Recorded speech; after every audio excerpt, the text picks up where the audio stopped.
today my goal is to talk about first the indirect objects and just kind of review what those are.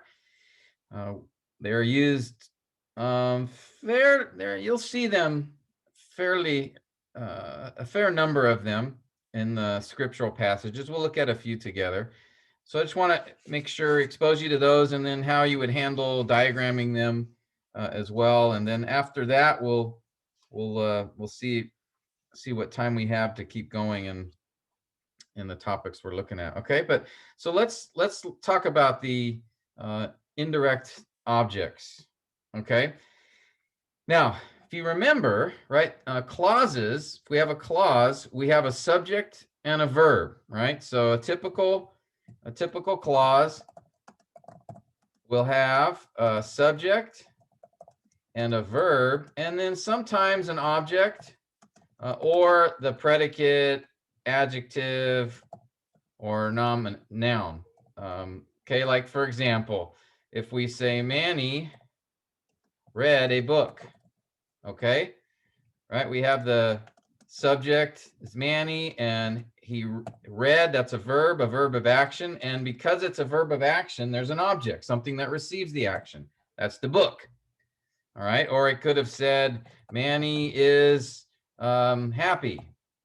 All right. That's another clause where Manny's again the subject. The verb is, that's a verb of being. And so the happy is called the predicate adjective. Okay. So those are two kinds of clauses that contain a complete thought. Now, when we go back to this first one where it's a verb of action, okay, you can have an object, but you can also have what's called an indirect object. And that's seen in the example here. I gave Bob a Bible. All right. So in this sentence here, notice I gave Bob a Bible. What is the object of this sentence? Or maybe first I should ask, and since Manny, I used you in the first sentence, if you could answer this for us. Can you tell me first the subject and the verb of this sentence? I gave Bob a Bible. I gave Bob a Bible. The subject is I. Verb is gave. Okay, now what is the object here? He gave a Bible. That's the object, Bible. Okay, and why do you say that? Why is it Bible the object? Because it is receiving the action. Very good. Excellent. You remember objects either receive or participate in the action. Okay. Usually it's receive. That's why it's called an object. Okay. It receives the action. Now, what about, so we have, I gave Bob a Bible. What about Bob here? It looks like really there seems to be almost two objects. There's two nouns which follow the verb gave. And so the question is, how does Bob function here? All right. Manny was exactly correct when he said, I gave a Bible. That's subject, verb, object. But then you have Bob in here, and it seems like Bob is also participating in the action. But the question we have to ask ourselves is, does Bob receive the action? Is the action done to him? All right. So let's think about this. What is the action here? What's the verb? Manny, you already said it, but what's the verb here? Giving. It's the act of giving. Yeah, gave is the verb, right? And so the action is he gave. Now, he didn't give Bob, right? Yes, Pastor. He gave a Bible, right? So I gave a Bible is the action. So the Bible is the object because it is the thing receiving the actual action. Bob's not the thing that was being given. Okay, so that's why Bob is not receiving the action. All right, so he can't be the object. But is Bob participating in the action? Is he somehow connected to the action?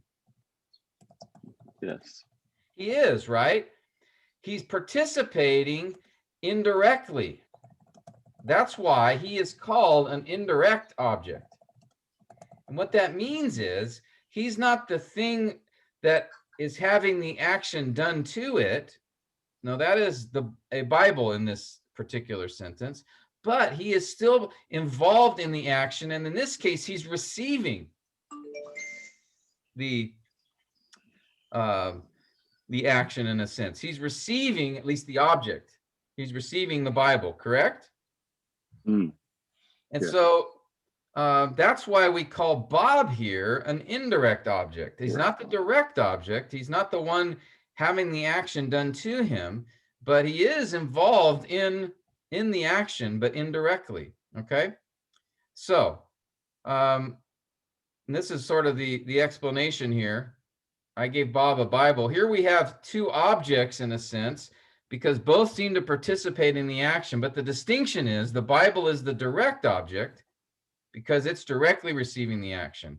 Bob is the indirect object in this case. Okay. So let's let me give you a couple, I think 3 sort of principles or I don't know if we want to call them rules regarding indirect objects. Okay. I called them rules here, but that might be a little strong. But basically, the indirect object, and this is an important one, receives the direct object. You guys see that? So for example, again, I gave Bob a Bible. Bob is receiving the direct object. The direct object receives the action. The indirect object receives the object. How's that for confusing? Okay. Just like we could say, I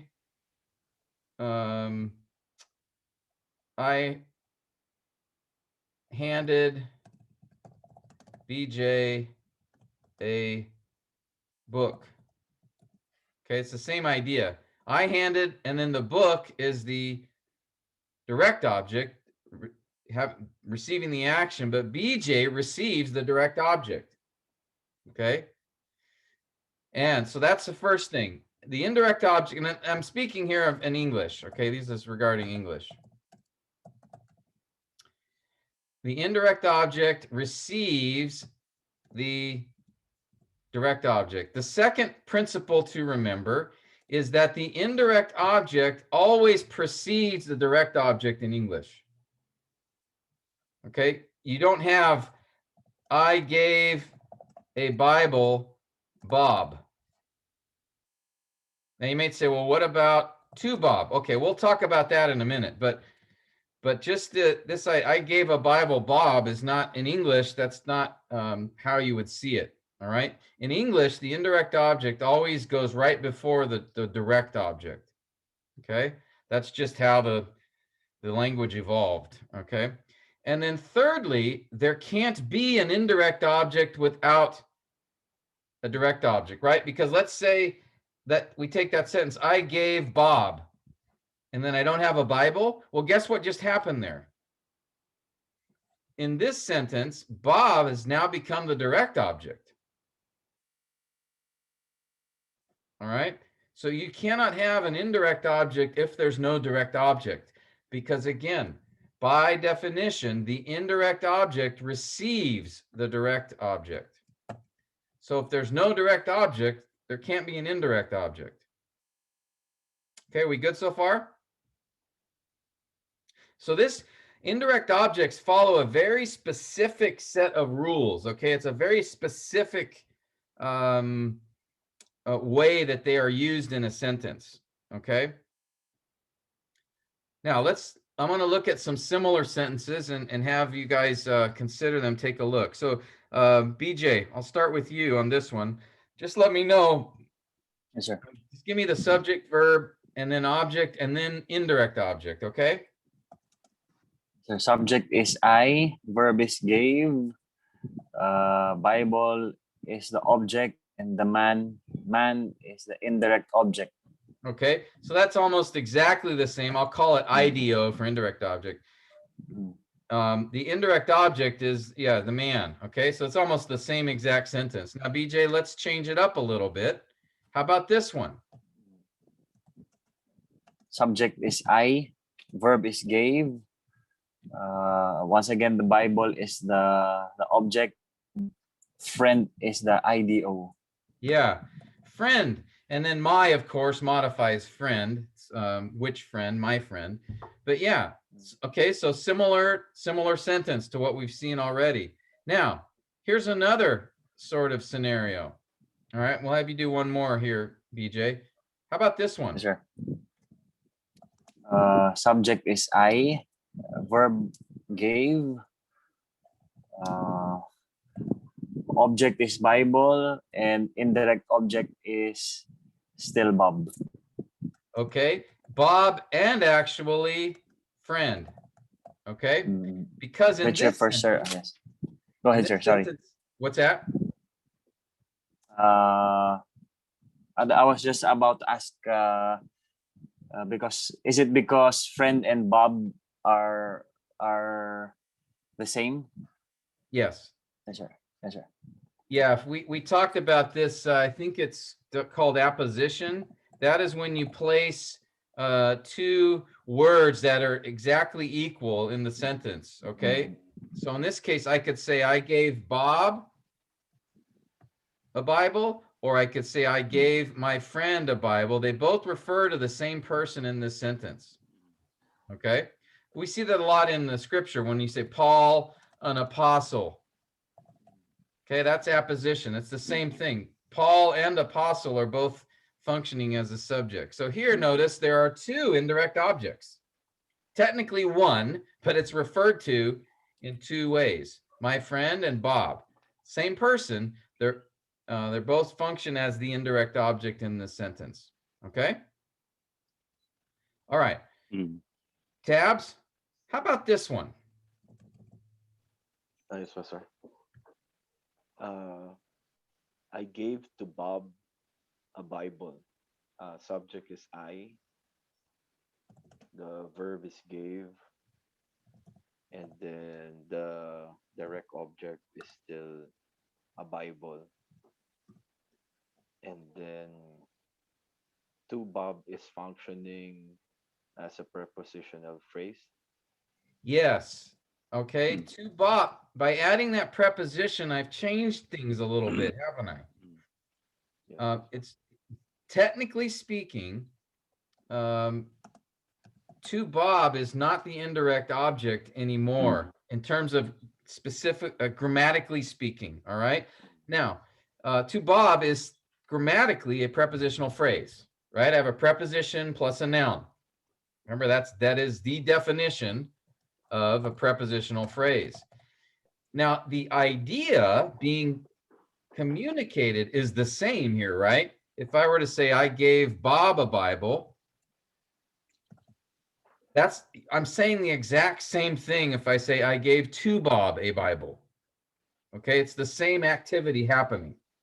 But grammatically, there is a difference here. Okay, to Bob is not an indirect object, technically speaking. It is a prepositional phrase. However, it is almost acting just like an indirect object. It's receiving the object here. Okay, so the sentence, again, it says essentially the same thing, but you know, people could also word it this way: I gave a Bible to Bob. To Bob. Okay.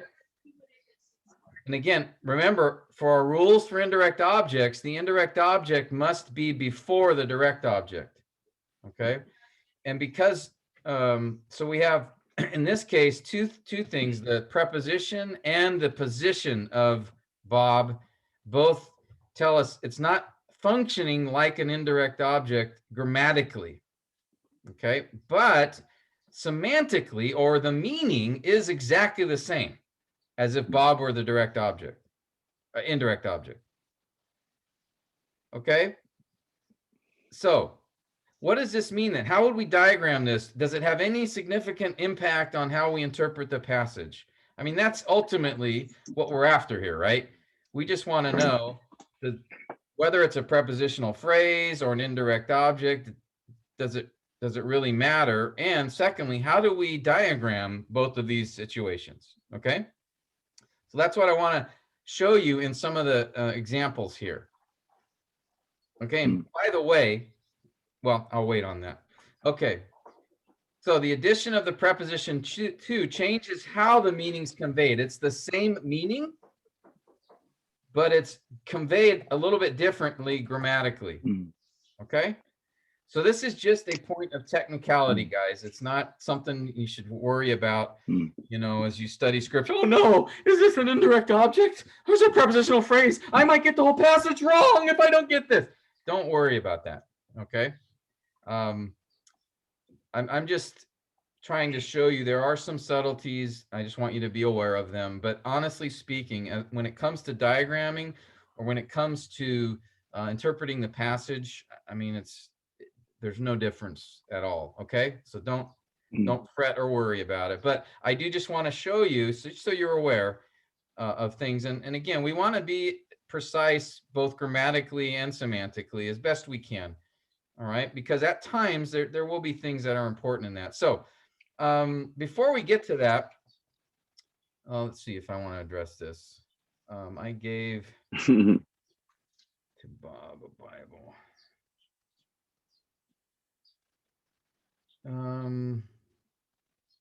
Oh yeah, let's just talk about this. Okay, here's another little wrinkle I just thought I'd throw in. I gave to Bob a Bible. Now we had this whole, you know, section on prepositional verbs, right? Where the prepositional verb is the verb plus the preposition, right? And so here we have a scenario: is gave to a prepositional verb? Now we don't have an interlinear to check this, okay? So we're on our own. We have to figure this out. So let me ask Robbie. I'll give this one to you. What do you think? I think it can work. It can work as a prepositional verb because, again, if I use just a simple test to ask the question, to whom did I give the Bible? You don't ask, whom did I give the Bible? So well, let me ask, how about this? You could say, to whom did I give the Bible, or whom did I give the Bible did to? I give to the Bible? Because remember, give to is what I'm asking about. Is that a prepositional verb? Does this second question make any sense? No, Doesn't, not right? definitely not. Yeah. So if you look at this sentence, if I have, okay, I as the subject, clearly. And then what's the object of this sentence? Yeah, the Bible. It's Bible still, right? So would we say I gave to a Bible? Does that make any sense? No, right? No. So it has to be, to Bob has to be a prepositional phrase. Phrase, yeah. Okay, just because gave to a Bible, it doesn't make sense. Again, remember, prepositional verbs are idioms, and so they just, so this one was a little tricky. But here, the way you'd figure it out is just say, try to identify as much as you can first. So I know I as the subject, I know Bible is the object. Now the question, so then the sentence, if I ignore Bob for a minute, I gave to a Bible. Well, that's not how we would say it. So gave to is not a prepositional verb in this particular case. It is I gave to Bob a Bible. Okay?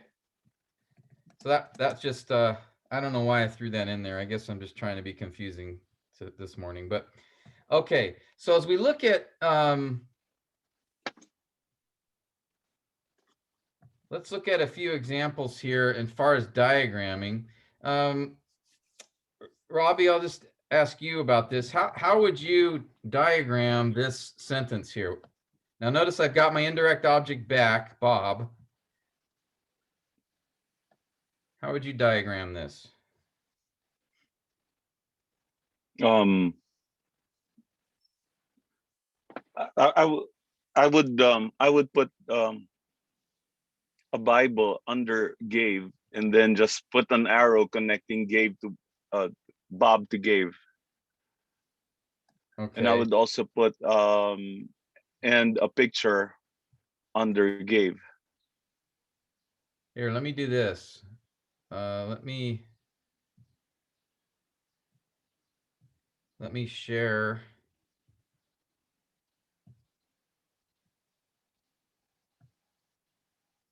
All right. Okay. So I made you co-host, Robbie. Go ahead and I don't. Do you have a window open? You could just show us how you diagram it. I'm using my iPad, so Oh, okay. what do I do? So, All right. sorry. No problem. I'll just try to. So I gave, and then you said an arrow from Bob like this, or what? No, I'd put a line the way Okay. you would the way you would in your diagrams, Oh, I just see. to connect it. So would you put Bob? Where would you put Bob?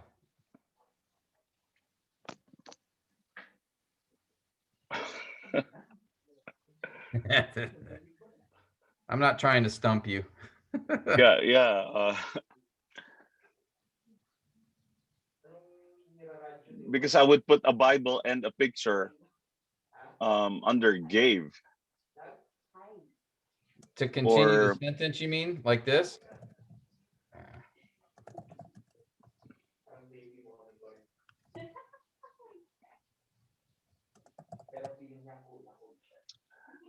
Where would you put yeah. that? Yeah, if we didn't have Bob here, Ah, if we just had, let's do this one first. right. Okay, let's do I gave a Bible and a picture. All right, And picture.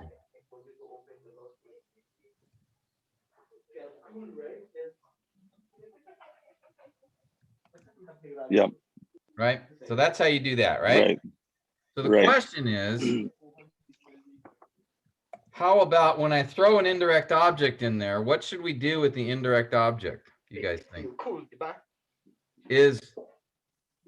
And that the way I would address this is, again, there's no diagramming rules like that necessarily here, but I would ask myself, okay, is Bob modifying something in the sentence? No. He's not, right? So I wouldn't put him No. under any of the other words because he's not That's right. modifying anything. So what I would do is simply this. I leave Bob where he is. Oh, okay. All right. And if you want, to highlight, or sometimes some people have done this, they'll put a little,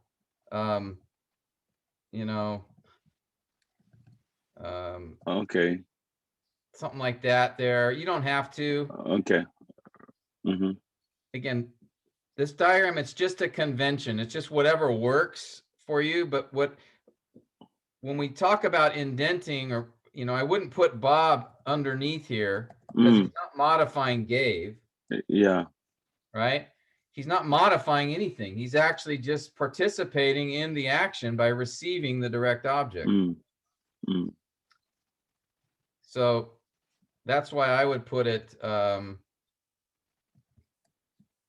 do it like this. Okay. Just leave the indirect object where he is. Okay. Okay. And if you want to highlight him in some way, just to draw attention, or, that's up to you. If that helps you when you have the diagram to know where an indirect object is, like I underline verbs usually just to point out the verbs to me.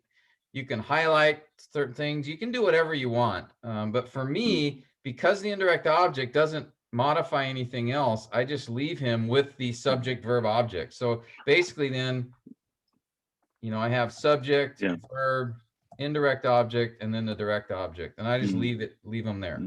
Okay. That's my recommendation. That's helpful, because I thought there was a rule for where you should put indirect objects. So that stumped me for a while. Yeah, for now, if we were doing line diagramming, there is a rule. You know, remember with the lines, Yeah. you put the, I don't even remember now. I think you put it, you still put it before the direct object, but you put it, I think you have to I put, think above. is it above? Higher. I think so. I don't remember exactly.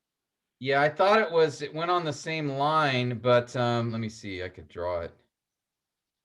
I'll try this. I don't know if it'll work. Like this is your sentence, and then you put your subject here, and then your verb here. Verb, that's right. And then I thought, let's see, I was taught to put the direct object here after a line, Yeah. so direct object. And then the Yeah. way I was taught was put the indirect object here after with a line like this. Oh yeah, that's right. Yeah, Something yeah, like yeah. that. Yeah. Okay. Something like that. Something like that. But so in line diagramming, there are specific rules and how you're Yeah. supposed to do it. In block diagramming, I just simply leave it alone and just put it in with the direct object. Because again, my interest is phrases and clauses and how those modify. I'm not trying to split out individual words necessarily. Because basically I gave Bob a Bible. Whoops, I'm still in drawing mode here. Oh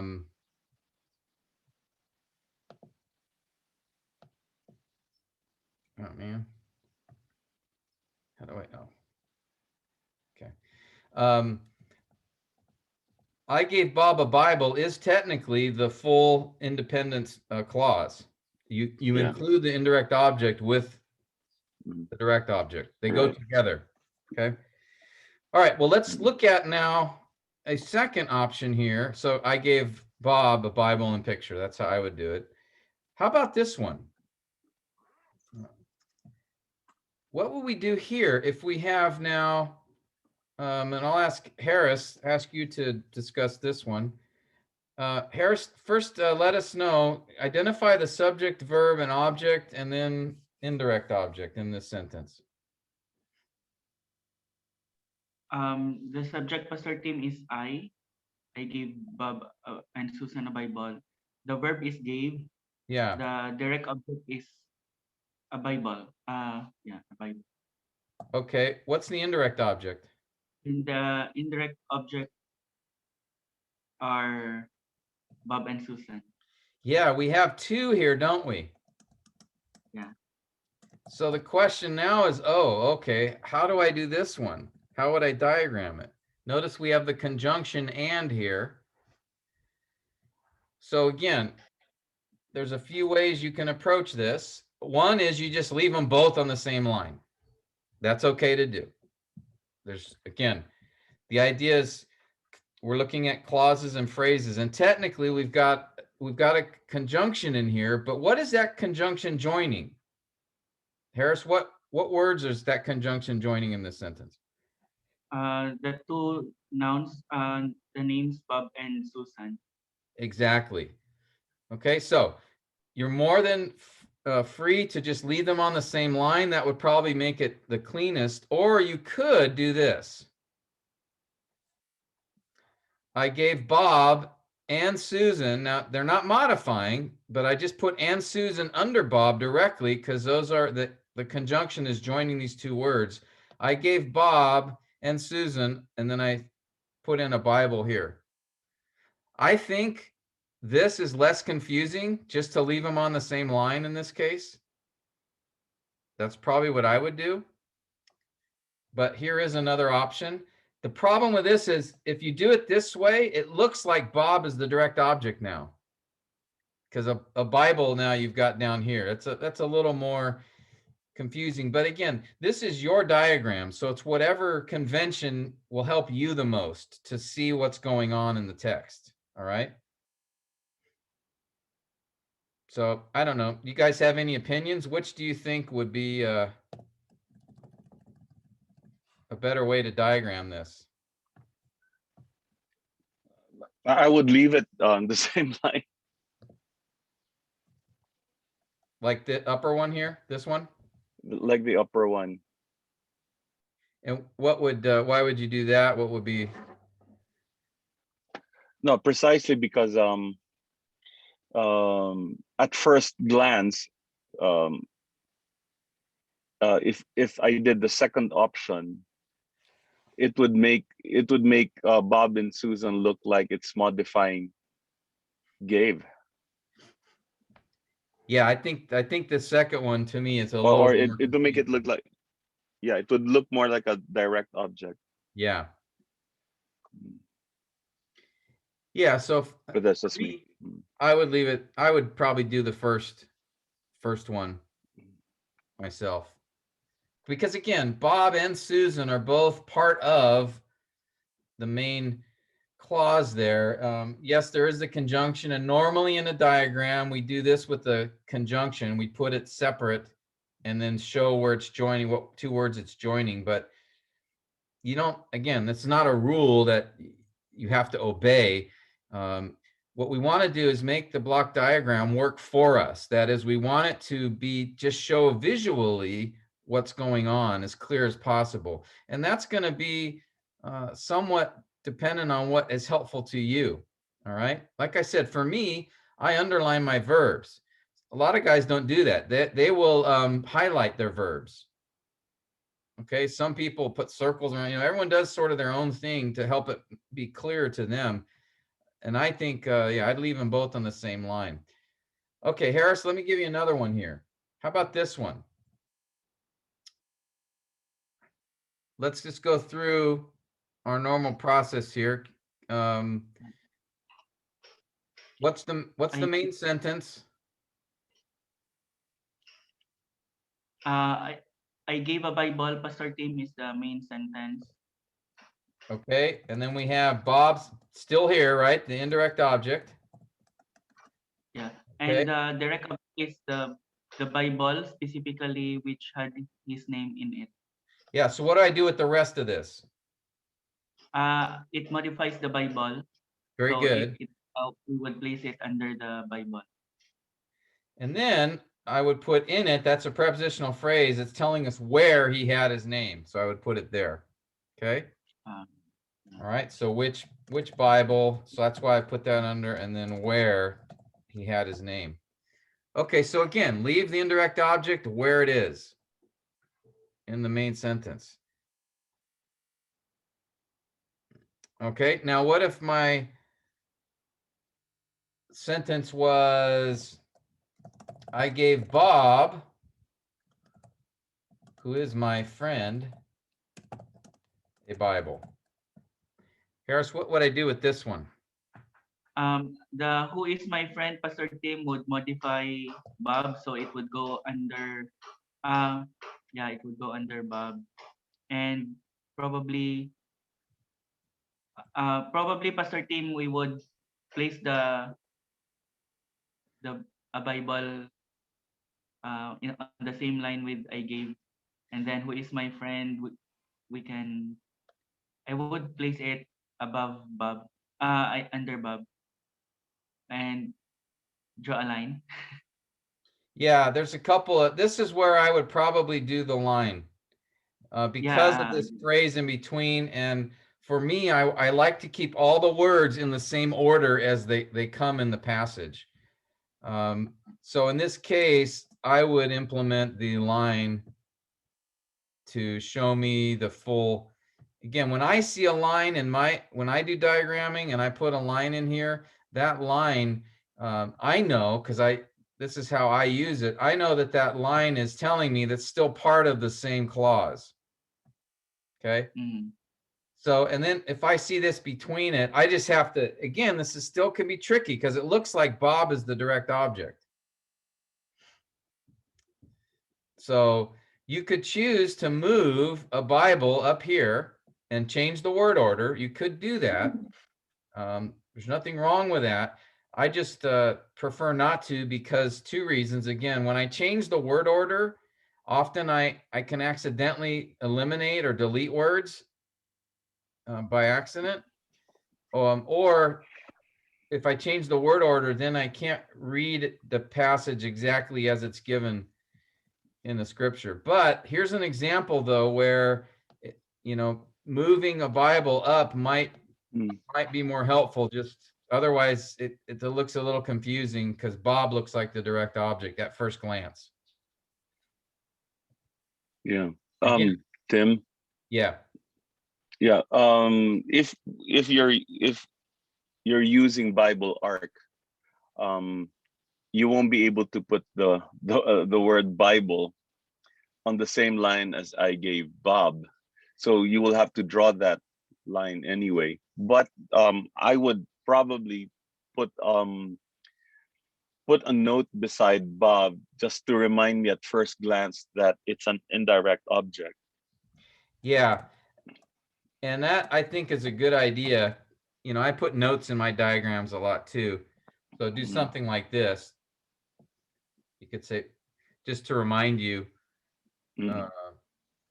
of that, or down here even you could put, direct object of I gave Bob.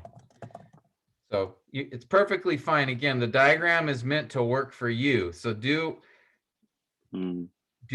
use it to what makes sense for you.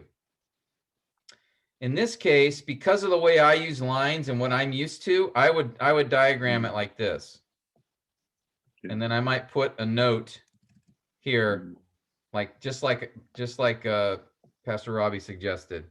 This is how I would do it, because I want to preserve the word order of the text. And I know for me, when I see lines like this, that's telling me that's still part of the same clause. Wow. Okay. Okay. So that's how I would do it. Okay. Well, here's where I just show a diagram where I moved Bible up. Oh, I'm sorry. That's this one. So skip that. Okay. I gave a Bible to Bob. How would this be diagrammed? In this case, again, to Bob is a prepositional phrase. So remember, prepositional phrases technically act as adjectives or adverbs. Meaning a prepositional phrase will modify another word in the sentence. Again, grammatically speaking. So in this case, it modifies gave because it's saying where I gave a Bible. So I would do it like this. Okay. Right. Now, you can go to some English grammars and they would actually say to Bob is an indirect object. You'll see that in some English grammars. But technically speaking, that's not accurate.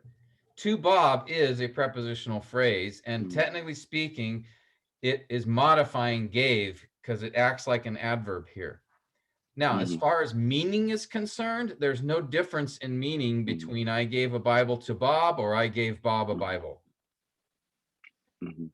Okay, so the diagram though might look slightly different because again, I gave Bob a Bible.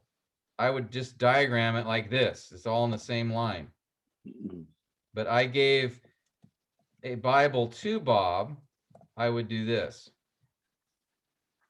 And if it was I gave to Bob a Bible, I would do this.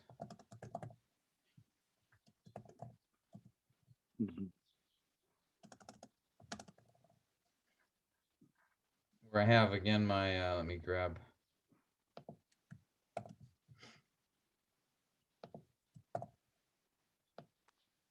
Okay.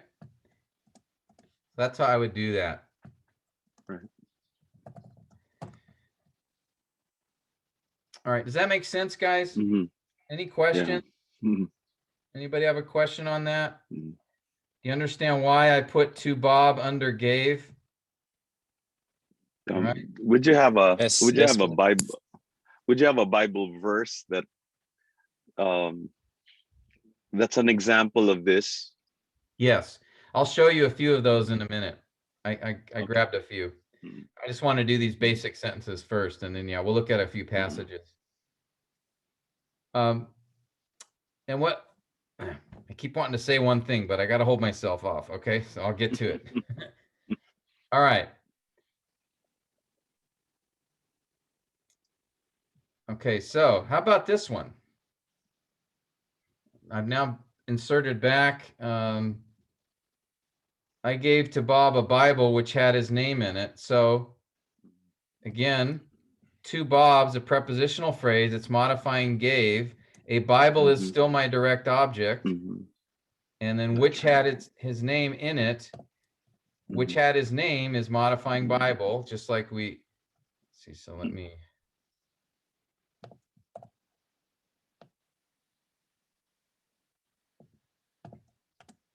Okay, so the only difference here is I just put the relative clause, which had his name, Mhm.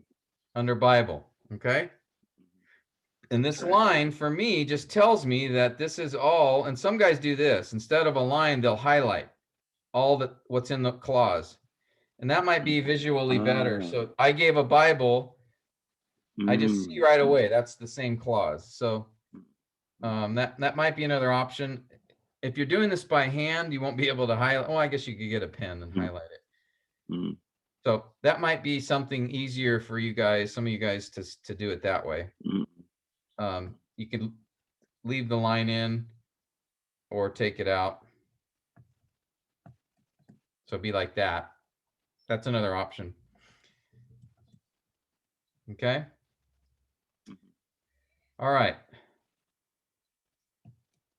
And then here I put in, some verbiage.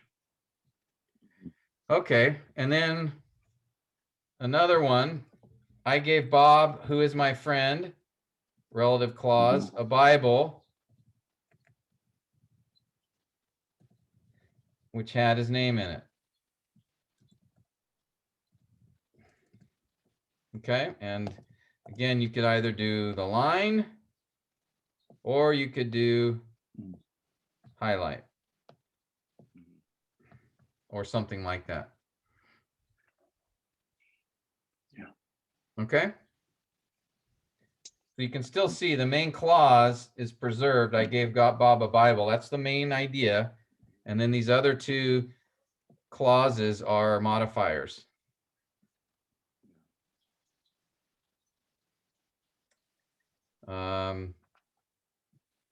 Okay. So, Pastor Robbie, your wish is my command. So here's some verses to look at. All right. So since you asked for a passage, I'm going to ask you, Robbie, to do the first one here. And just want you to identify the direct and indirect objects here in this sentence. Okay.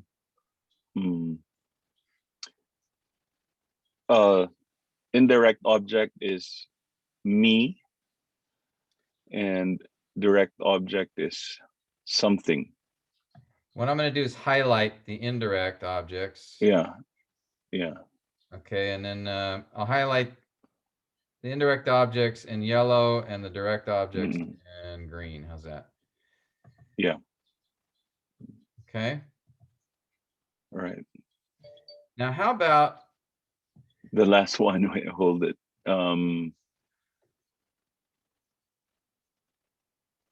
The last one is it's a direct object. Yes. So that one will do green. Will be green. So let's do this. Direct object. So we'll do direct objects in green, just, and then direct in yellow. Okay. So notice here, you gave, now something is the direct object. Technically something to eat. Technically. Here we have, by the way, what's to eat, Robbie? That's a prepositional verb. An infinitive. Infinitive, yeah. Yeah, right. Because the verb comes after too, not before. Right. Yeah. So, and here's an example of, now this one's really, something to eat is is the object here Yeah. together, Mm. technically. And to eat modifies something. It's functioning here as an adjective. So here's how I diagram that just for fun. Yeah. But Also to drink is it's an infinitive. yeah, so we have two Mm. infinitives here. I'll underline them. To eat and to drink. Okay, and they're Mm. infinitive because we have a to plus the verb, and here they're functioning like an adjective. They're modifying the noun something. So notice something is the direct objects. That is what you gave. You gave something. Me, Jesus speaking, is the indirect object here. He's the one receiving the direct object. Okay? But in this third use of me, I was a stranger and you invited me in. By the way, invited in is a prep verb. You invited in me, but normally in English we say you invited me in.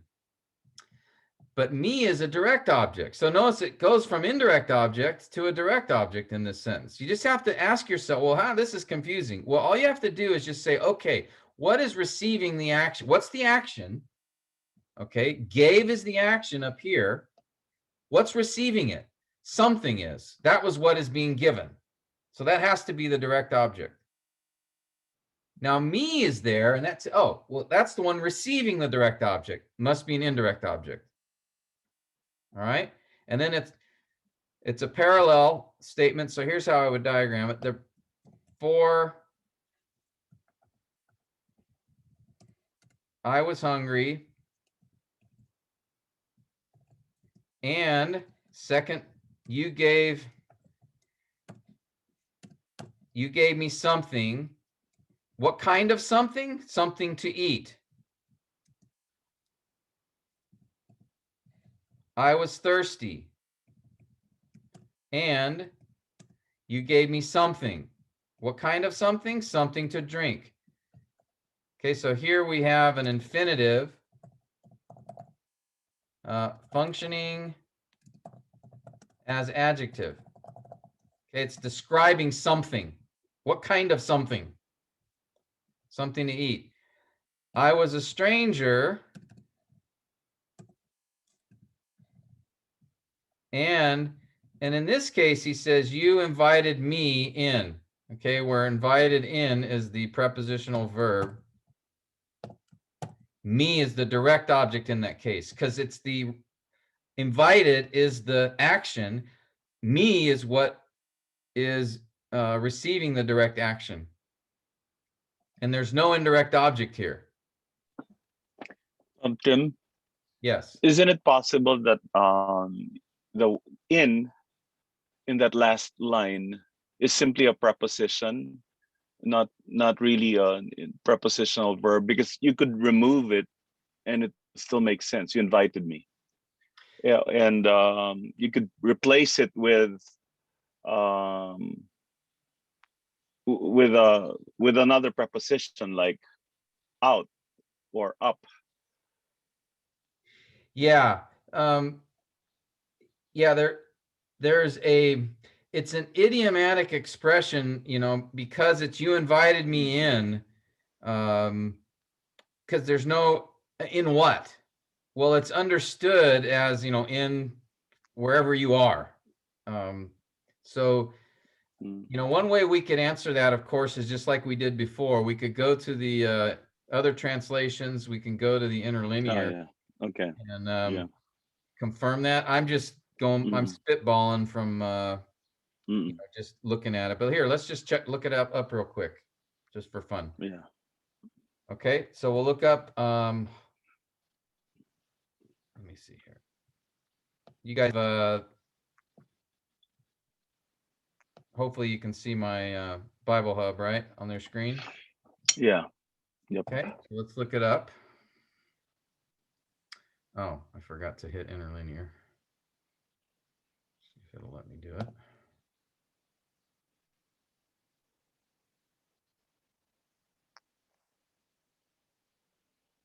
Okay.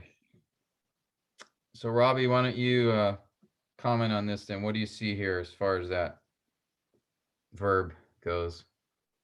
Oh, yeah. It's a prepositional verb in the English.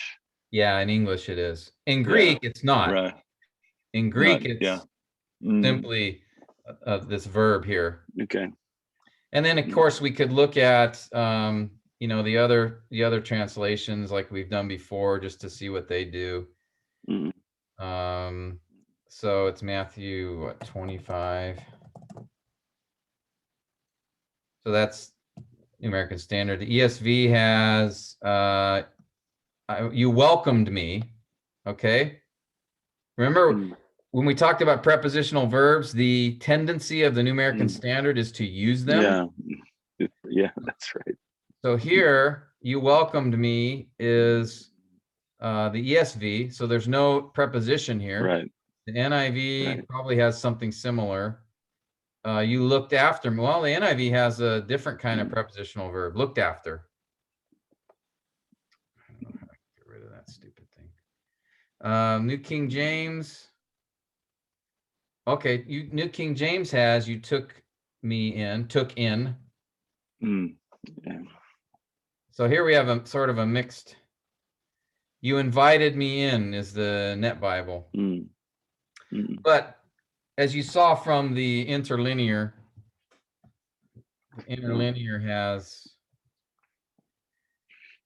doesn't have any preposition there. So it's simply you took in me, or you welcome is a Yeah. good one. Received might be another Yeah. way to put it. Yeah. Okay. Okay, well, that's just a subtlety there. But back to sort of the original sentence, you know, our focus on the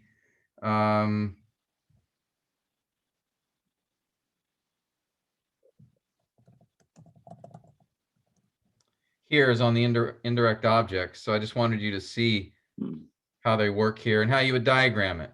All right. Again, I put it on the same line. Now, one other thing to notice here, what do you guys see about the word something?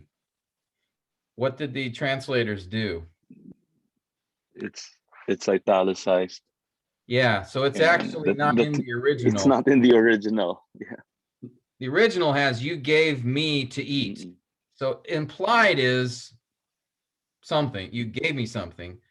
So just keep that in mind. But it's not me, is even if it's you gave me to eat, me is still not the direct object. Let me see. Yeah. And here if you're looking at the interlinear, if you happen to notice here, I hungered, or I was hungry, for I hungered, and the verb you gave, and then notice here me, you guys see that? Moi. Moi is we talked about this last week or week before. Remember I told you in Greek, the nouns have different cases. There's the nominative case, which is used for subjects when a noun is a subject. There's the accusative case when a noun is used as the object, direct object. There is the genitive case when a noun is used for possession, like if you were to say my book, literally the Greek would be the book of me, and me would be in the genitive case. Okay. And then there's a fourth case called dative. Dative. Yeah. Now, dative is often translated as indirect objects, or it's translated with the preposition to or in. Okay, it indicates direction. So here, moi is the dative case for me, I mean. Notice you can find that out by looking below. Yeah. The personal pronoun, and notice it says dative. Okay. So if it had said accusative, that is the case used for direct objects. So for example, in this verse, remember that last me we said was a direct object in English. You invited me. Well, let's look at it. Let's go down here. What case does this say it's in? You guys see that? Personal possessive Yeah. pronoun, Accusative. accusative. Okay, so that tells Nice. us in Greek, it's in the accusative case, which means direct object. Hmm. Me up here, gave me to eat, is in the dative case. So it cannot be the direct object. Dative can often indicate indirect object. It can often indicate, be translated as a prepositional phrase at times in English. Mhm. So again, if you guys aren't tracking this, don't worry about it, but I'm just throwing this in here for a little extra. If you use the interlinear and you see dative and accusative, accusative is normally the case for nouns that are direct objects. Nominative is normally the case for, here, and I'll just type it out so you can see how these are spelled. So, so we have cases in Greek for Greek nouns. You have the nominative used for subject when it's a subject. You have accusative case is used for objects, direct objects. So it is what's receiving the action. You have genitive, which is most often used for this idea of possession. You know, so if you wanted to say like my friend, my would be in the genitive. And it's literally would be friend of me. You would translate it as of me. And then we have the dative case. That's used for indirect object, or sometimes it's translated to me, or in me, with me. Mhm. Okay. All right, so I just mentioned that to you because if you see that when you use the interlinear, it might give you some indication. Okay. But all that's extra. The main thing I want you to notice is in this diagram, the indirect object, we put on the same line as the direct object. All right. Any question this, what we talked about so far? Pastor, can I ask a question, Pastor? Yeah, sure. Pastor, I'd just like to ask. I got confused with if my diagram was right when I was studying Romans chapter 7, verse 22, Okay. because I wanted to ask in verse 22, for it Paul says, "For I joyfully concur with the law of God in the inner man." So I diagrammed it as with the law of God and the inner man modifying "for I joyfully concur." But when I checked the interlinear, I wanted to ask the word inner, which is inward in the interlinear, says it's an adverb. So I got confused with regard to why is it an adverb. I really wanted to ask that word in because I diagrammed it for I joyfully concur, and then I indented with the law under with the law of God under conquer, and then I indented the in the inner man under conquer, as well as modifying that verb. But I was wondering, why is it translated as an adverb, inner the word inner?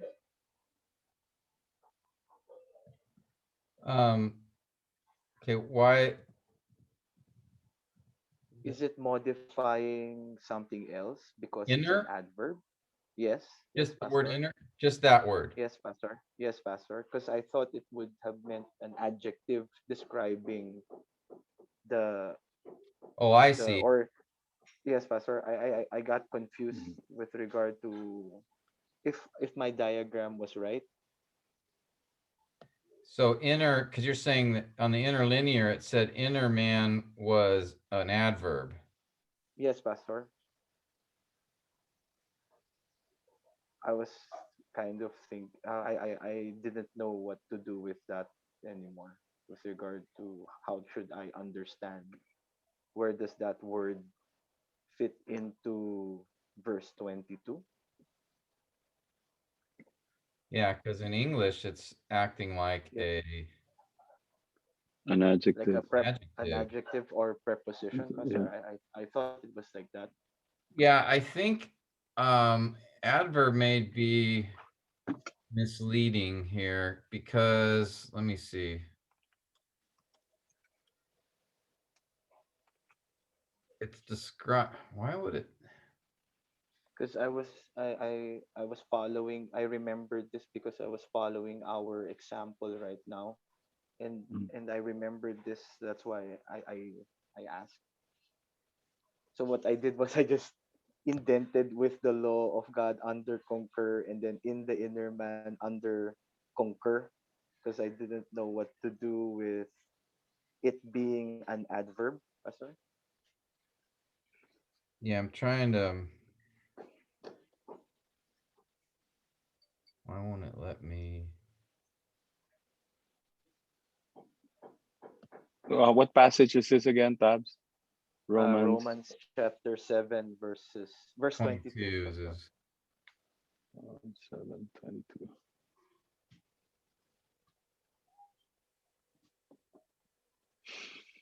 sometimes they take. There are particular Greek words that.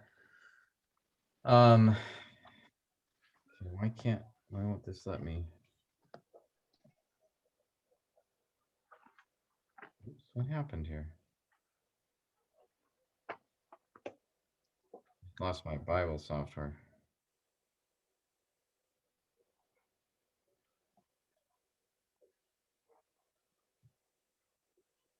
Oh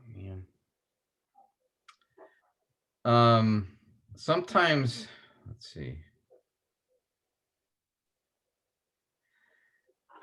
Because it's referring to a location, that typically, right, is. Sorry, I'm having trouble with my my logos. It just froze on me. That's why I'm.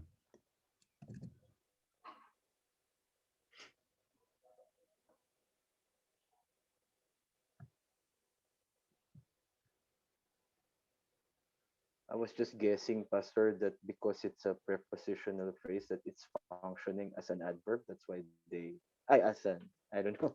I really got confused already. Yeah, that's weird. Why is it an adverb?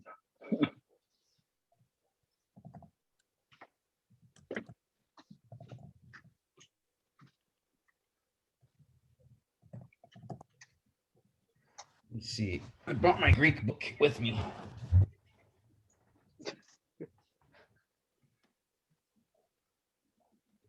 See if it's in here. I didn't bring my advanced one. Kasi yung man, accusative siya eh.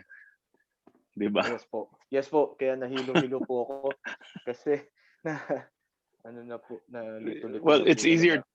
it's easier to see if you just diagram it in the English. Yes Kaya po. lang pag Yes po. tinignan mo na yung Yes po. I was trying to understand po kasi mm, yung ano yung how it connects to everything. It ano ho talaga eh. Parang nalito na po ako, sabi ko it wasn't what bakit I siya? was expecting. Kasi it looks Kaya ako nalito-lito kasi ako. it looks like an adjective. It describes what kind of man, di Opo. ba? Pero tapos Kung yung simple kung understanding ko po ng adverb is it's kasi modifying a verb po, di ba, Pastor? verb So dapat I either a don't verb know which or another adjective. Yeah. opo. Kaya lang po meron pa siyang preposition na nauna. Kaya Oo hilong-hilo na nga. po talaga ako. Pero Kaya, tama yung ginawa mo. You put that whole phrase under concur. concur. Oo nga po. Kasi Kung hindi inassume ka ko na lang titingin sa po na kung hindi ka titingin sa interlinear, wala kang problema sa buhay. Diba? Problema. Bakit niya Opo. ginawang adverb? Opo. Bakit adverb to? Kaya How weird. na-stuck po talaga ako dun. Kaya po, nalito na po. Eso. Tapos I was looking at yung definition po niya. With Tignan mo, ah, when you look at it, within. the Greek word is either a preposition or an adjective. Hindi adverb. Pag tinignan mo sa dictionary,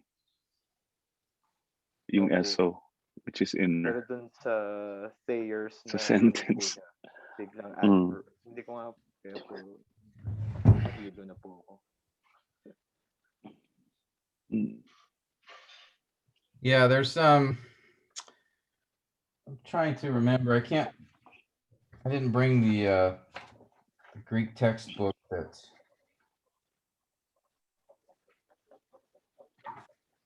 Let me look one other place. Hmm. 22.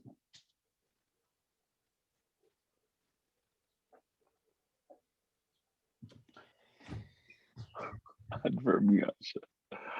How weird is that?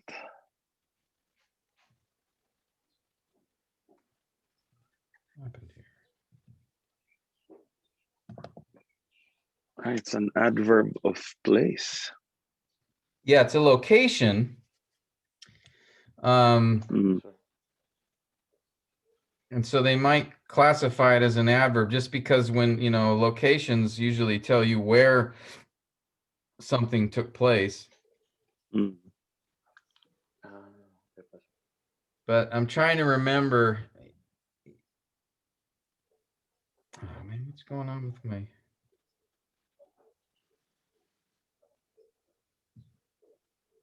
Sorry, guys. Oh, okay. Having trouble with my software here. Because there's another place. Let me see what. It's an Tim, it's an improper preposition with the genitive Yeah. Yeah. Usually. in. Yeah. It's like. Yeah.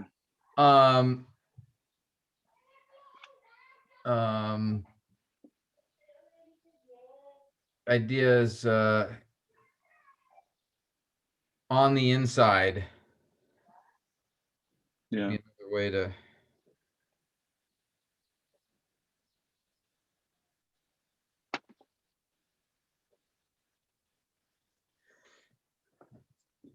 Yeah, but my question is, would it affect the way you diagrammed it here? No, I would Putting diagram it as a. that whole phrase on. Yeah, I would diagram it. In the well, inner man. In here, I would leave it on the same line, but I would Yeah. diagram Yeah. it as modifying man. It's describing the man. Mhm. Really, it's literally the man concur with the law of God in the, inside of the man, right? Mhm. Or so I'm trying to think, how would it act like an adverb here?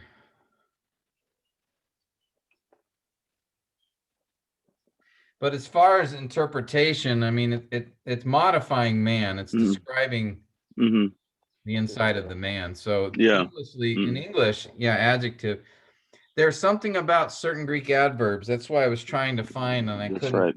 offhand that they are technically an adverb, but in Greek, but that's because of how the word is derived, the word it comes from. Okay. Like it's like an idiomatic expression for, so I apologize. I couldn't find. We'll have to leave it for now. I'll take a look and Okay, see if I Pastor. can dig that up. But as far as specific question, I can't answer why it's an adverb right now, but I can tell you, yeah, it does modify man, and that's clearly how it's being used here. Okay, Pastor. I can't think right now how it would be an adverb in Greek, what that signifies. Gonna give it some thought. Okay, Okay, Pastor. Thank you, Pastor. but it's not an indirect object, so you know, you sort of, you know, asking a question that's outside of our scope of this lesson. So you know, Sorry, Pastor. Thank you, Pastor. no, it's okay. Sorry I couldn't give you a quick answer. And sorry guys, we spent a little detour there, and but that gave you a chance to do a CR break if you wanted. Okay. All right, Tabs. Well, let's see. Let's have I'm going to ask Renee here on this sentence, Okay, Pastor. because we got to wake everybody else up Yes. now. You know, you put everybody to sleep here when we're trying to find. Okay, Renee. Stop messing our lives. Renee, do you see an indirect Yes. object in this sentence? The word example. Okay, what is example? Is that a direct object or indirect? It is a direct object. Okay, so let me highlight it in yellow. Or in, is that what I did before? Green. Green was direct object.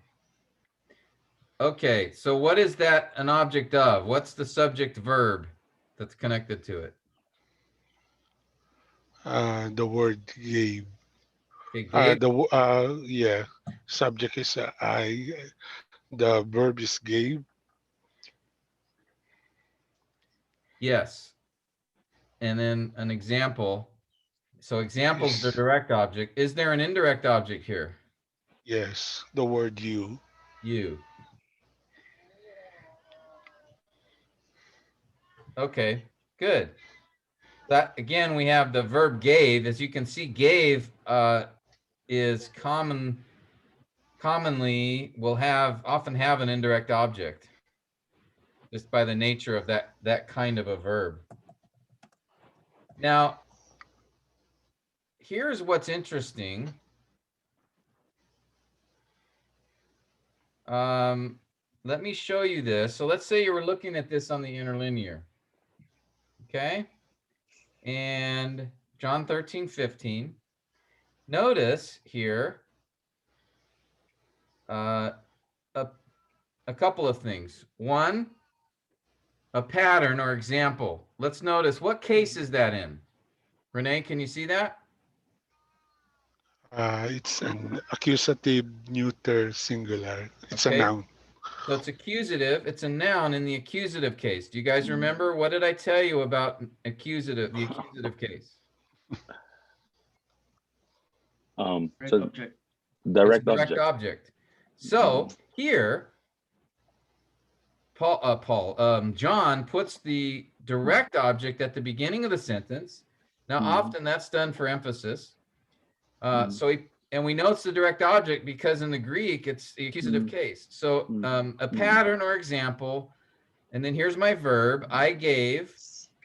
And then notice you.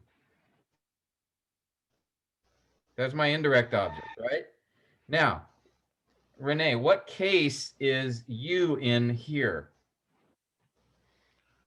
It is a possessive pronoun. Okay, that's a dative. It's in the dative. Remember, I told you guys, dative is often a case that is used for the indirect object. Now, sometimes, now look over here. The same word, mean, it's also in the dative second person. Notice over here, dative second person. It's the exact same word in the exact same case, but look at what the interlinear did.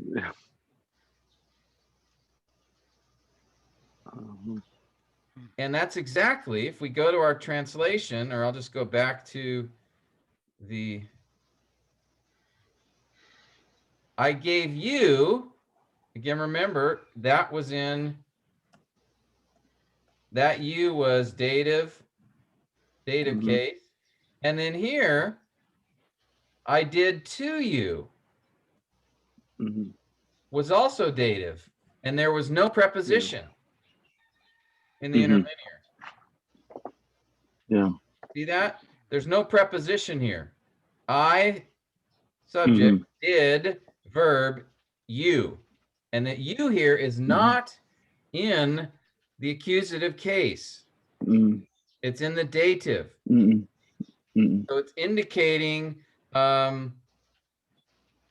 of a direction. They translated it as to you because it has more of the idea of a prepositional phrase. But I'm just showing you it's the exact same word in the same case as was used in the first clause, but it was translated as an indirect object in the first clause.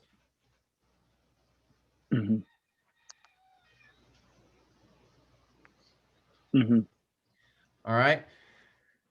So I'm just showing you this because, you know, if you're looking around, sometimes you will see to you instead of you, you will see a prepositional phrase that sometimes it comes from this dative case, not a preposition plus a noun, but it has this idea of prepositional phrase. So this is what I'm saying about Greek. It's more complicated, so you just have to be using the interlinear is do it with caution, like I've told you before. Because until you really understand everything that's going on with different cases and stuff like that, you just don't be too dogmatic about your conclusions. But I am trying to at least show you a little bit. Like I say here, the accusative case, I think that's almost always direct object, except when an infinitive is used. Then it becomes a subject. So again, there's special cases in Greek. You got to be careful of assuming like any language, right? There's certain situations where it doesn't function the same. But generally speaking, if you see an accusative, that's a direct object in Greek. And that can help a lot too. When you look at interlinear, then you know, okay, I know this is my direct object here of the verb, even though it doesn't come after the verb, but I know because of the case, it's the direct object. And that's how the English translators understand it too. I gave an example.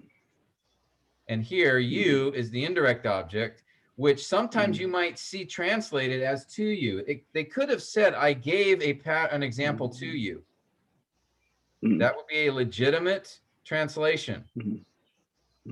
But there's no preposition here, but that's because this dative case, as we see in this very same verse, can sometimes be translated with the preposition to, because it has that idea. And again, remember, an indirect object, you know, I gave to you, or I gave you, or I gave a Bible to you, or I gave you a Bible. It's saying the same exact thing. Just in one case, there's preposition, the other isn't. Am I confusing things more, or does that make sense, guys? Tim, Yeah. I think even in the English, if to was removed, it would still be acceptable. That you should also do as I did you. It's still acceptable even in the English, but the word to just makes it clearer. In the English. So if that's the case, you would leave in the diagram, you would leave to you in the same line. Well, you can. This is what I would do. The only thing is, if I took you out, then, or to out, then you sort of looks like a direct object. A direct object, that's right. And it's definitely not functioning as a direct object there. Direct object. If it were in the accusative case, then it would, but it's not. And so they indicate to you because that is the idea. Yeah. So this is how I would diagram this. So for, so that's connecting to something above. So I just do for. I gave you an example. I would leave that on the same line. What kind of example that you also should do, and then I would do this as, this is describing how, as I did to you. Now, you could leave it on the same line, or you could do this, put it under, answering the question where I did, but I would leave it on the same line. Because I know, to there, I know it's not a direct object, but I understand it's, the direct object is, let's see, that you should do as I did. Isn't that you should do a purpose clause? Shouldn't that be under That you gave them? do. I gave you, well, that word that. It's that here, I think, is functioning like which? What kind of example? So that's how I think it's. So I would leave to you on the same line because that's sort of one thought. Technically speaking, it is in the dative. In Greek, it would go on the same line if we were diagramming in Greek. Because it's not a prepositional phrase, technically. Okay, so we're getting super technical right now. Just if this doesn't make any sense, just keep your focus on the I gave you an example, and just kind of, because we're dealing with indirect objects here in English. Okay. But yeah, in Greek, if you look at I've got an intermediate Greek grammar, and it goes through all the different ways each of those cases are used, nominative, accusative, and like the dative has like 20 something different ways it's used. Oh my. And genitive is even worse, I think. But yeah, dative case is very complicated as far as how the different ways that case can be used. So just keep that in mind. It might be helpful if you, look something up, read about the dative case in Greek, just to get a little bit familiar with it. But we'll often see that case in this whole discussion of indirect objects. All right, Renee, let me give you another one. Mark 13. Mark 13. And here we don't have the verb gave. We have a different verb to just to change things up a little. But take heed, behold, I have told you everything in advance. Do you see an indirect object here? The word everything is a direct object. Direct object of what verb? Of the verb told. Yes, good. Have told is the verb. Everything is the object, direct object. Do we have an indirect object here? Yes, you. Okay, so again, here's a different verb. I have told everything. Everything is what's the direct object. In a sense, that's what's receiving the action. You is receiving everything. Right? I've told everything. And then you is what's receiving. It's not, I have told you. You is not the direct object. It is receiving the everything. Everything's the direct object here. Now, we could have said, and I'll bet you money that you is in the dative case, and it could have been translated like this. I have told to you everything.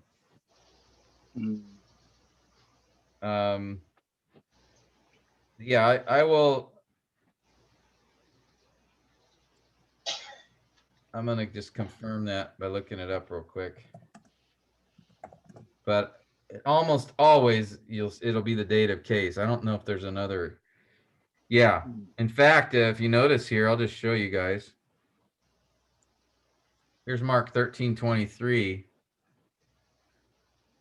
I have foretold, or I Mm. told, have told. Notice Mm. dative case. Mm.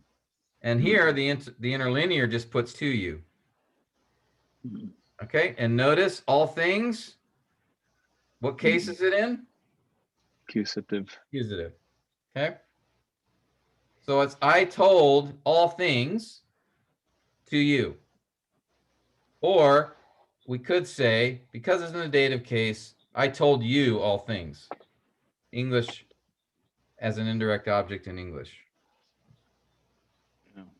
Okay. Tim. Yeah. But literally, it's I told you all, right? Because I think the word things was just added in the English. Yeah, and Is that's a that right? correct. I'm sorry, I didn't mean to cut you off. Go ahead. No, because of the word pantas. So I told you all. But in the English, just to make it clear, I told you all things or everything. Yeah, and Is that notice right? notice the NAS did not italicize it because that word for all Mm-mm. is all things is an accurate representation Mm-mm. of the Mm-mm. idea. Now, it can be used in two ways. It could be like, it says in 2 Timothy here.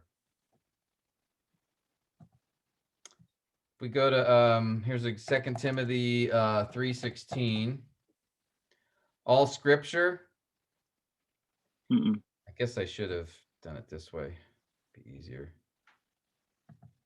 Go to interlinear.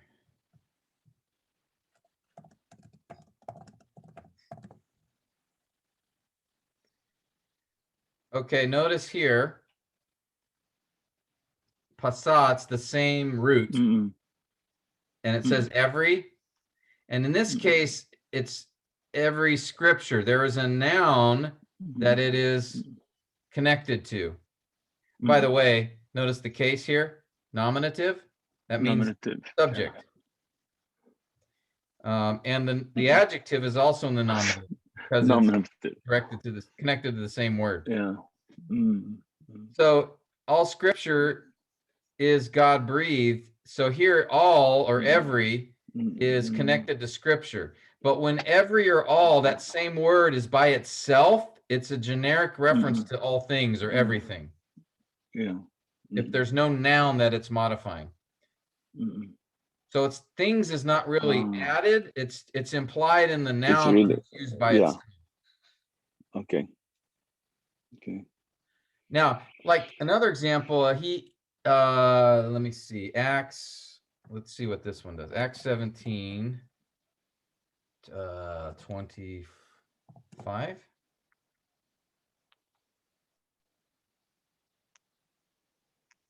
Okay, now here, notice he himself giving or gave, and then it says to all.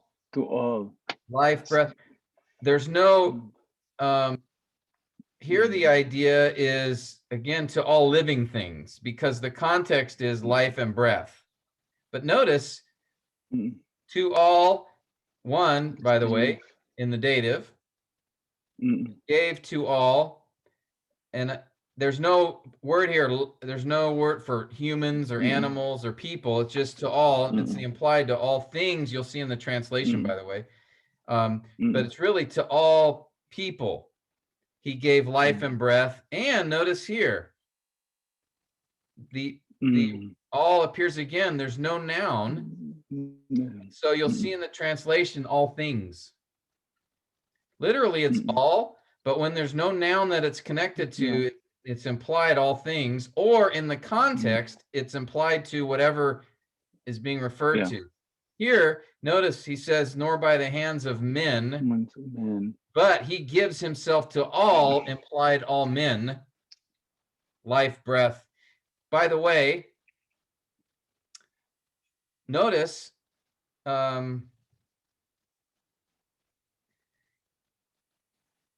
let's see. let's look at this passage for a minute in the translation. There's something I want to show you. Has nothing to do with indirect object or not. But, you know, we're going all over the place this morning, so who cares? All right. Tab started it. Tab's all your fault. See what happens? You send these guys to seminary, Robbie, and then they're like, they mess everything up. Okay. I'll stop teasing you, Tabs. I had another joke, but I won't. Okay. The God who made the world and all things in it, since he is the Lord of heaven, does not dwell in temples made with hands, nor is he served by human hands as though he needed anything, since he himself gives to all. And then notice in the New American Standard, it put people. Yeah. Now, the word people is not in the Greek, as we just noticed. It's just the word all. But in the context, the idea is people or humans, right? Because he just talked about humans.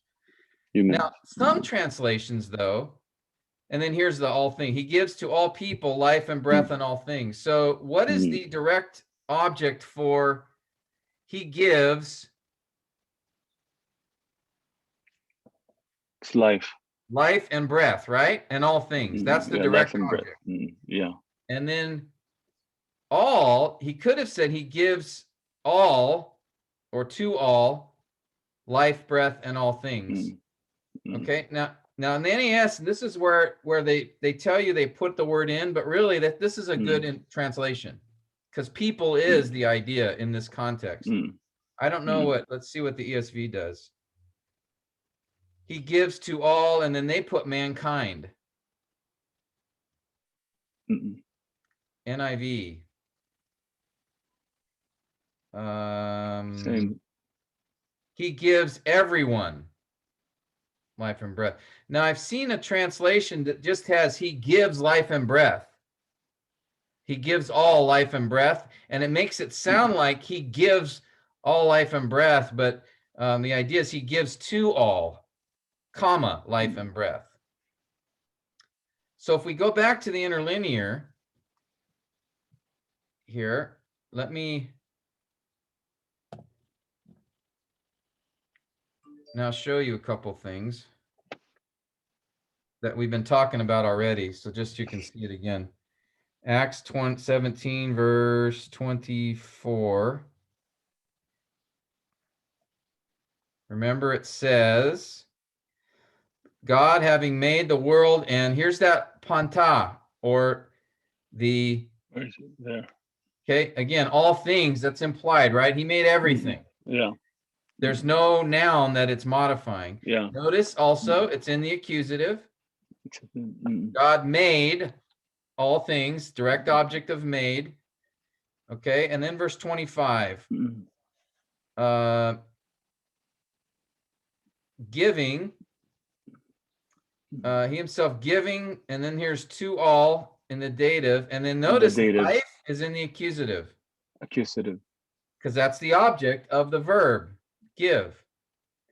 And then breath is in the accusative. Breath. And then all here all. Is the dative. Accusative. Okay? Yeah. And then but the last all. The last all is accusative. Accusative, yeah. And again, all things is the idea, or everything.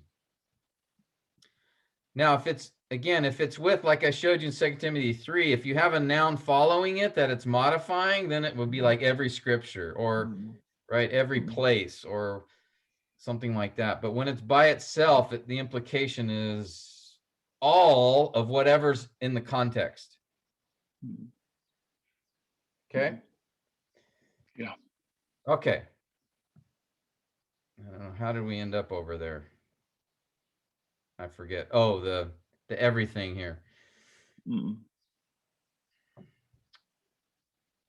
right. Any other questions here?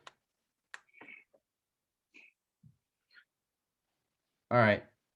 I know we're covering lots of specific detail things this morning, but hopefully it's kind of expanding your thoughts a little bit and different things that you're going to see. Let's look at another passage here. And let's see. Who hasn't? Ents? I'm giving you a chance to.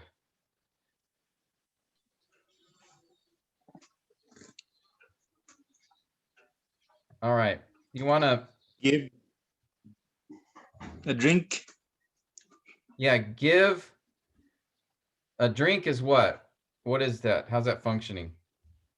Direct object. Okay. And do you see an indirect object there? Me. Me. Okay. So that's indirect. Yeah.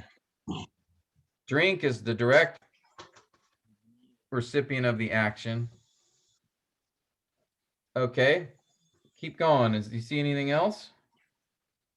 Given. Have given. Yeah. Living given. water. So where is there a direct Verb. object here? Living water. Yep. So the water's the direct object. Indirect object is You. you.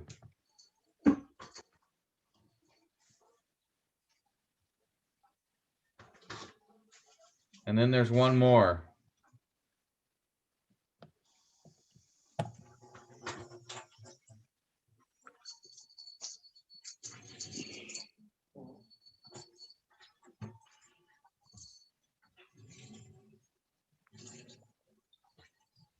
Where do you get?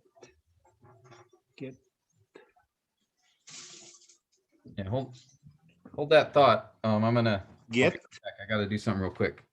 Get.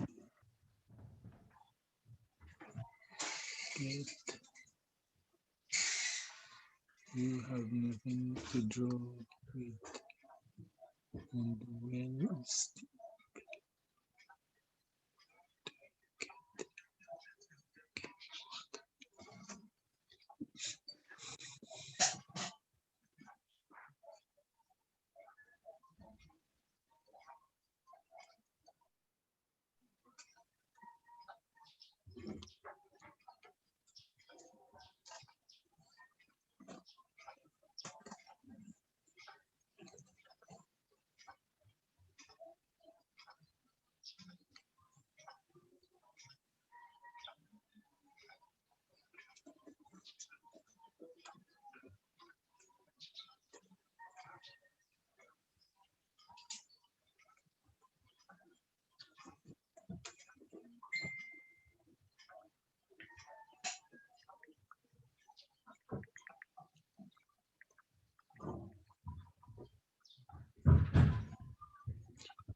All right. Sorry about that. Did you find it? Yep. Yeah, the last sentence gave us the well. Yes. The well. Okay. And then us is the Direct object. Yeah. okay. Indirect. Okay, good. Now again, notice the verb here give. Let me give you one more. And this one, I'll just mention to you. He says here, I wrote, and it says to you. Again, it could have been translated because to you is in that dative case. It could have been translated, and sometimes you'll see this. I wrote you, not to associate. Wrote you. Okay. And here's a couple things just to keep in mind. So I is the subject, wrote is the verb, and then what was written is the object. Right. Right? If I said, I told you, stop. Right? Stop is what I told you. That's the direct object in a sense. Or I could have said, he told me go to the store. Go to the store is what he told. And then me is the indirect object. And so here, not to associate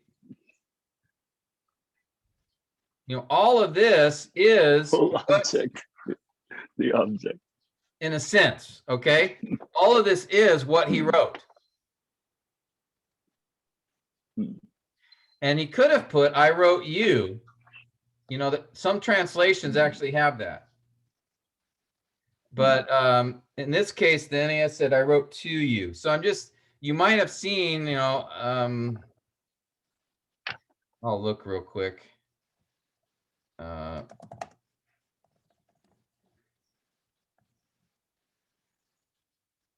ESV has, I'm writing to you. NIV says, I'm writing to you. New King James says, I've written to you. So they're all have to you. But I've seen sometimes it's translated just you. I wrote you, not to associate. Now, how would you diagram this? This is what I would do. I would say, but I wrote,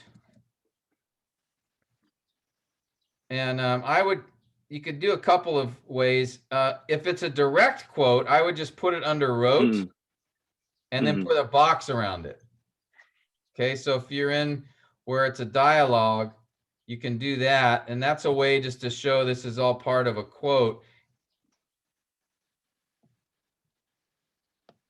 All right, so you could do it this way if you wanted. Okay. And then you can, you know, diagram it all out separately here. I'm just indicating sometimes that verb wrote will have an indirect object.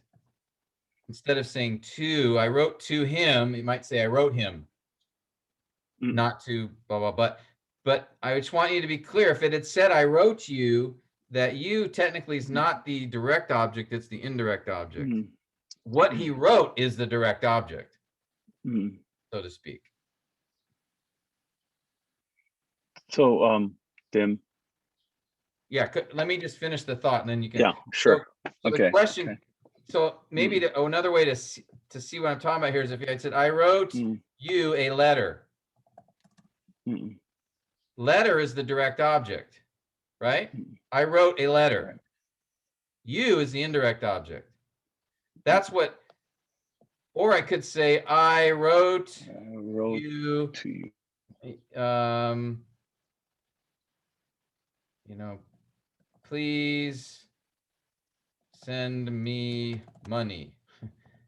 Okay. In the first case, I just said I wrote you generally a letter. The second case, it's explicitly what I wrote. But both of these serve as sort of a direct object. And you in both cases is the indirect object. Robbie, sorry, your question? Yeah. It's basically just two questions. In the previous passage, I said to you, and then quotes, you treat it the same way, right? Yeah. You would put it under said, but you either put it in a box, or I would just simply put it in quote within the quotation marks. Yeah, you could do that too. Like. That's right. Yeah.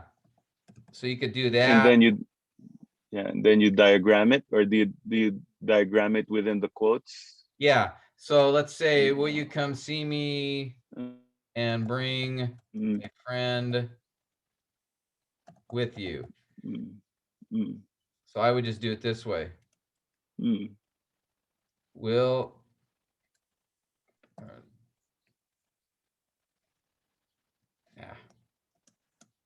will you come see me and,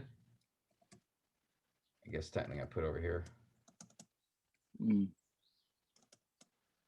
Will you bring a friend? Because they're both sharing the same subject. Yeah. Will you bring a friend with you? Yeah. Do like that. And then what I do usually just for me to highlight that it's a quote is I just put a box around it. So that's just a visual way for me to say I have a quote here. And you could put it anywhere. I usually put it under the verb said or say or wrote or whatever it is. But you can, Some people do this. They'll put it actually more to the side. They'll put it like this. Mm-mm. Doesn't Mm. matter. Whatever works for. Mm-mm. Mm. Okay. Okay. Yeah. Mm. All right. So let me just sort of give a summary statement here, and we'll finish up indirect objects. They're not so common in translations, because often you'll see the translators just put to you or to me instead of you or me. Again, because that dative case, it does it is perfectly fine to just put to you, even though when you go to the interlinear, you won't see a preposition to. All right, so I'm just warning you, but you will see like the dative case, and often the interlinears will put to you underneath to show you that. So so don't be concerned about identifying an indirect object or not. If you have you or to you, the meaning's still the same. And even if you end up diagramming, you know, I wrote to you a letter, or I wrote a letter, even if you end up having it on the same line, or you choose to do this, I wrote a letter. Okay, all three of these, the same meaning. If you were to preach this passage, you will convey the same meaning. All right. Yeah. There'll be a slight difference potentially in how you diagram it. Technically, you should do it this way if you have to you, because it is a prepositional phrase. But as I showed you, in Greek, actually, because it's in the dative case, you would leave it on the same line. Now, if you don't understand why I said that, don't worry about it. Just follow all that we've done in the past. Prepositional phrase, stick it under the word it modifies. In this case, it's telling you where I wrote a letter. Okay? And you're fine. No worries. But like I said, there will be cases where you will not have, you'll have, I wrote you a letter, and I just want you to know, and you're kind of diagramming, you're going, okay, what do I do with you? Okay, it's not the direct object. Oh, it's an indirect object. Okay, I'll just leave it there. It's still part of the main clause. Okay, so basically the last 2 hours was just to make that point. We covered a few other things too along the way, but I just wanted you to be aware of that, because indirect objects will have that, and then or often you might just see a to there, prepositional phrase, and that's okay. They're both semantically, they mean, you know, it's the same meaning is being conveyed. It's just in a slightly different way. But in Greek, it would be there wouldn't be this discrepancy. We wouldn't have this discussion, honestly. Because they would see, a Greek person would see the dative case and just recognize that's the recipient of the object. And they wouldn't have this discussion about prepositions or not, because there wouldn't be a preposition there. So they wouldn't worry about that. But the concept, the idea is there. Okay. Anyway, any final thoughts or questions? So the lesson for today is, don't worry about it.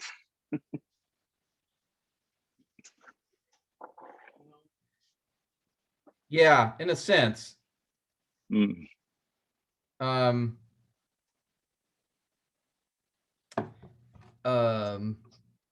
worry about it when you're diagramming. Don't worry about it in the sense of interpretation, because you're going to land in the same place. And that's, well, at the end of the day, that's what we care most about. How do I understand the meaning of the text? My goal has been through these different discussions is to just show you the kinds of things you're going to encounter as you go through an English translation, and you know, trying to help you just be aware of some of the more subtle or technical things that you might come across. Okay. We'll go back to normalcy next week and come back to we'll talk about relative pronouns and just in the context of diagramming. So I know the last several weeks we've been sort of focusing in on very specific things like the prepositional verbs, infinitives, indirect objects. Yeah. Those are more But this is, technical, but but Mhm. yeah, go ahead. this is, but this is helpful, Tim. I mean, even just the simple instruction of leaving it there in diagramming, because this would have stumped many of us as to how to treat the indirect object in a diagram. Yeah. Yeah, and I see them, you know, you don't see them very commonly because again, most translations, what I've seen is they take the dative case and they just say to. Mm. Mm-mm. So we typically, you won't see this that often in English translations, but you will see it from time to time. And you will see it in just English literature. So commentaries, things like that, you might come across indirect objects more frequently. But okay, well, thanks for your patience, guys. I know this was pretty specific and technical today, but I hope there was Very something helpful. we were able to pull from it. And Tabs, I'll look into Inner Man and see if anything comes to my mind on that one. Thank you, Pastor. Any other thoughts or comments, guys?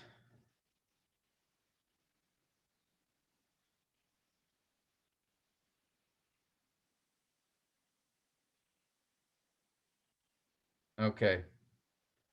What's the Tagalog expression for like I've had enough or we're done or do you have a Tama na. tama na? Tama na. Enough. Tama na. Tama na. Am I saying it right? Yeah. Suko na ako. Or suko na. I surrender. I see. Suko na. Suko na. Yeah. Okay. All right. Well, how about Manny? You want to close this in prayer? And like I said, next week, guys, I'll